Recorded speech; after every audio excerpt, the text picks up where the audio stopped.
మీ ఎలాంటి వ్యాపార ప్రకటనలకైనా వెంటనే మా ఛానల్ సంప్రదించండి. నమస్తే. ప్రస్తుతం మనతో పాటు ప్రముఖ ఆధ్యాత్మికవేత్త, జ్యోతిష వాస్తు పండితులు, లలితాదేవి ఉపాసకులు బ్రహ్మశ్రీ నానాజీ పట్నాయక్ గారు ఉన్నారు. గురువుగారితో మాట్లాడేద్దాం.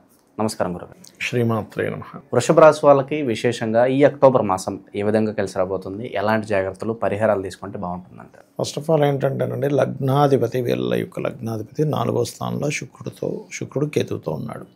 సో 4వ స్థానం అనేది విద్య, కళా సంబంధించిన విద్యా విషయంలో కొన్ని ఆటంకాలు రావడం, ఇంజనీరింగ్, కన్స్ట్రక్షన్ ఇట్లాంటి విషయాల్లో చిన్న చిన్న ఆటంకాలు వస్తాయి.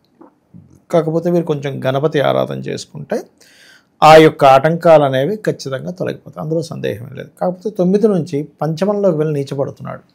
కాబట్టి ఇక్కడ వీళ్ళు ఖచ్చితంగా ఈ లవ్ రిలేటెడ్ సంబంధించినటువంటి విషయాలలో కొంచెం జాగ్రత్తగా ఉండాలి. పంచమం అంటే ప్రేమ, ఫ్రెండ్షిప్స్ అని, ఇవి కొంచెం శృతి మించి కొంచెం ఇబ్బందిని కలిగింపజేస్తుంది. సర్వసాధారణంగా వృషభం వాళ్ళకి ఏంటంటే ఓపిక ఎక్కువగా ఉంటుంది. ఆ ఓపికతో చాలా మట్టుకు వాళ్ళ జీవితంలో అనేకమైన విషయాలు ఓపిక వల్లే గెలుస్తారు వాళ్ళు.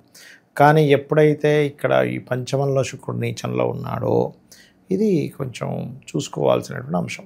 కాకపోతే 6లో కుజుడు ఉన్నందుకు వీరికి పరాక్రమము, ఏదైనా నేను చేయగలననేటువంటి ఒక ధీమా, ధైర్యము, స్పోర్ట్స్లో గెలుపు రావడము, కాంపిటీషన్ విషయాల్లో బాగా కలిసి రావడం అనేటువంటిది ఇస్తాడు ఇక్కడ, అందులో ఎటువంటి సందేహం లేదు.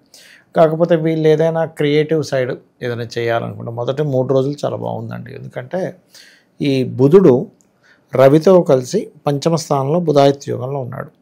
దాని తర్వాత బుధుడు 2వ అధిపతి వెళ్ళి కుజుడితో కలుస్తాడు 3వ తేదీ తర్వాత నుంచి. దీనివల్ల ఏంటంటే ఎట్టి పరిస్థితుల్లో వీళ్ళు అప్పు రూపంలో ఇవ్వడమే వీళ్ళకి చాలా పెద్ద గొడవ క్రియేట్ చేస్తుంది. ఎందుకంటే 6లో సింగిల్గా కుజుడు ఉండడం వేరు, బుధుడితో కలిసి ఉన్న కుజుడు ఉండడం వేరు.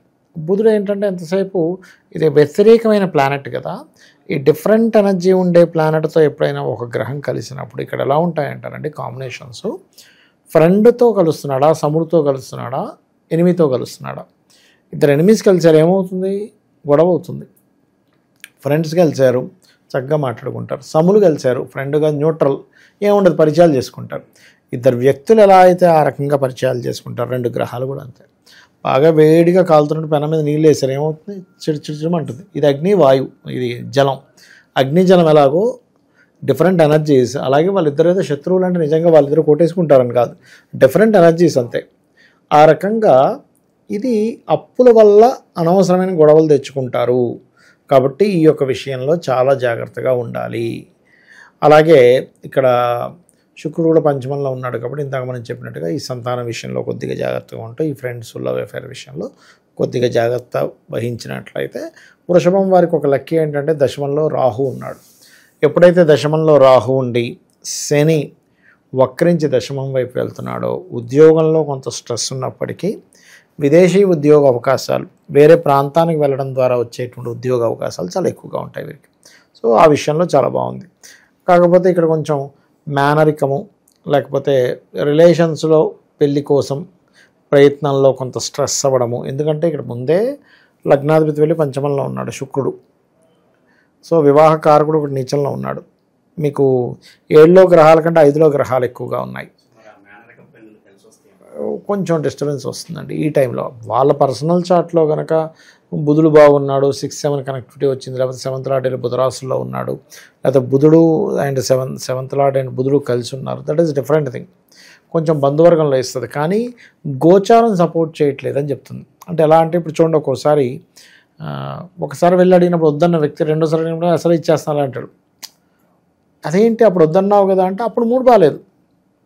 ఎలా ఉంటుందంటారండి, కొన్ని సమయాలను ఉంటాయి మనకి గౌరీ పంచాంగంలో దొరుకుతాయి. ఆ సమయంలో మీరు వెళ్ళి మాట్లాడితే పని అవుతుంది. ఆ సమయం తెలుసుకోలేకపోతే ఏమవుతుందంటే పని అవ్వదండి, అది ఆగిపోతుంది ఎక్కడికక్కడ. సో అదొకటి. అలాగే మరొక విషయం ఏంటంటే ఇక్కడ ఉద్యోగ అవకాశాలు అయితే వస్తాయి. అందులో ముఖ్యంగా online, night duties, software related వాటిలో ఉద్యోగాలు రావడం, ఇవన్నీ కూడా బలంగా చూపిస్తున్నాయి చెప్పాలంటే. ఇంకోటి ఏంటంటే కొంచెం తండ్రి తరపు వాళ్ళ మూలంగా ఏదైనా ఇన్వెస్ట్మెంట్స్ చేయడము, వాళ్ళకి ఏదైనా కొంతవరకు అప్పులు ఇవ్వడం, ఇట్లాంటివి కొంచెం ఉన్నాయి కాబట్టి కొంచెం జాగ్రత్తగా ఉండాలి. అలాగే ఇక్కడ మనం ఈ కాంబినేషన్స్లో ఈ బుధుడితో పాటు మనకి రవి కూడా 17వ తేదీ నుంచి వెళ్తాడండి 6వ స్థానంలోకి.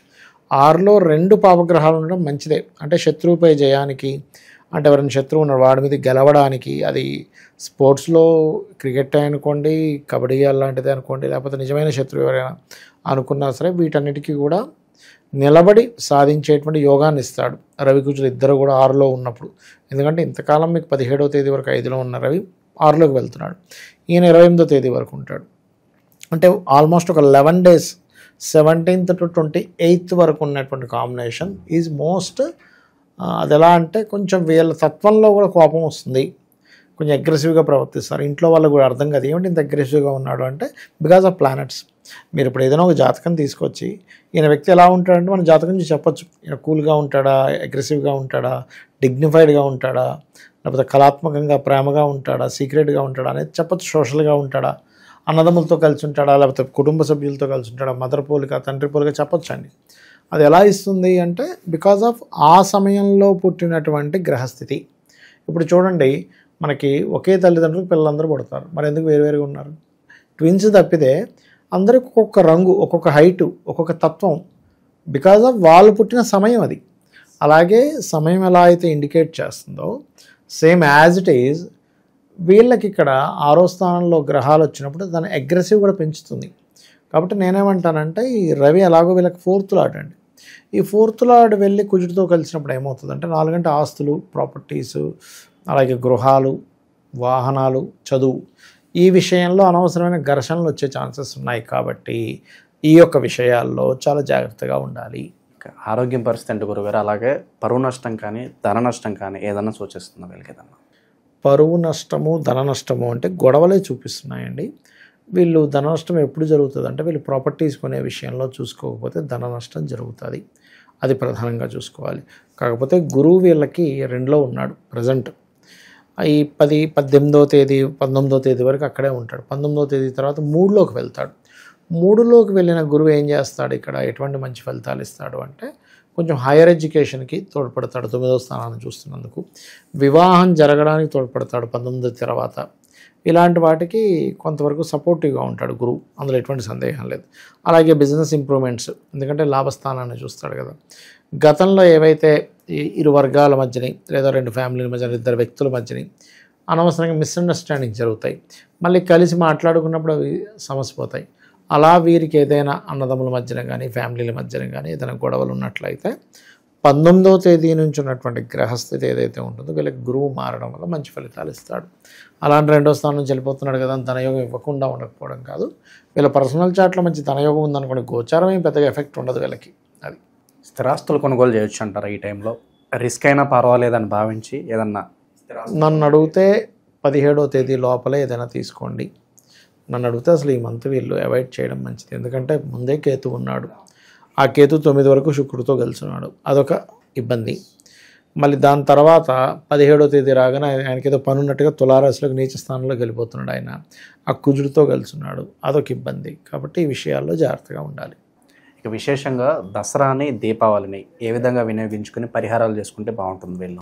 షూర్ అండి. ఒకటి, దసరా రోజు కానీ దీపావళి రోజు కానీ వీరు ఎక్కువగా ఎర్రటి పుష్పాలతో మాలని సమర్పించడం ఆలయాల్లో మంచిది ఒకటి. రెండవది ఏంటంటే వీరికి అమ్మవారికి ప్రత్యేకంగా నెయ్యితో చేసినటువంటి పదార్థాలు ఏవైనా సమర్పించడం కూడా చాలా మంచిది వీరికి. విశేషంగా ఈ రాశి వాళ్ళందరికీ కూడా ఈ మాసం ఏ విధంగా ఉండబోతుందో చాలా బాగా వివరించారు. ధన్యవాదాలు. శ్రీమాత్రే నమః.